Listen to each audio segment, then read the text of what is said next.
d'Alassane Ouattara, d'où vient-il? Alors, Alassane Ouattara n'est pas ivoirien, il est burkinabé.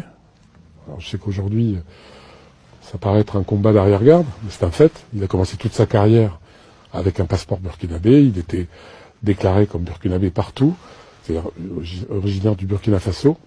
Il a été appelé par Houphouët-Boigny, le premier président de Côte d'Ivoire, comme Premier ministre dans les années 90, en 94, pour, en réalité, parce que c'est un technicien, il était au FMI, pour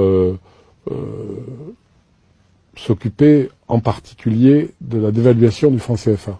Voilà, c'est un technicien. Et des ambitions lui sont venues à ce moment-là, et notamment parce qu'il a rencontré aussi son épouse, qui est une femme très ambitieuse, une grande femme d'affaires, qui a géré, parce qu'elle est devenue amie très intime du patron de la BCEAO, de la Banque centrale d'Afrique de l'Ouest, ensuite très très proche de M. Houphouët-Boigny, très intime de M. Houphouët-Boigny. On lui a attribué, comme ça, parce qu'elle a beaucoup de talent, sans doute dans les affaires, qui a été charmante, on lui a attribué la gestion de l'immobilier de la Côte d'Ivoire. Il faut savoir qu'à l'époque, l'immobilier de la Côte d'Ivoire, c'était l'immobilier d'Houphouët-Boigny. La caisse, il n'y avait pas deux caisses, il y avait une seule.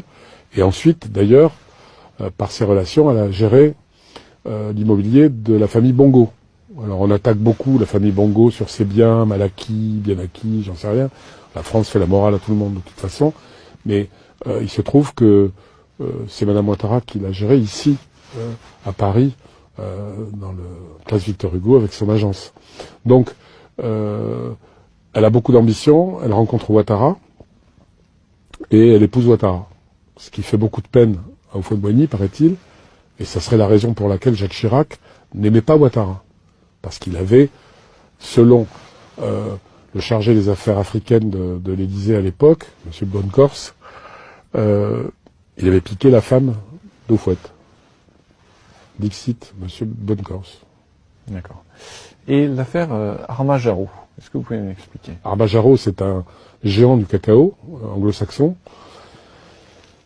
qui fait un travail formidable puisqu'ils ont beaucoup d'intérêt dans le cacao dans le monde entier, et notamment en Côte d'Ivoire, puisque la Côte d'Ivoire est le premier producteur mondial de cacao, et que le cacao, c'est mieux que le pétrole, puisqu'il n'y a jamais assez de cacao, puisque tous les pays émergents, tous les pays qui sont devenus des pays de grande consommation, notamment aujourd'hui la Chine, mais beaucoup de pays s'intéressent au cacao, il n'y a pas assez de cacao dans le monde. Donc on est sûr de vendre toute sa production.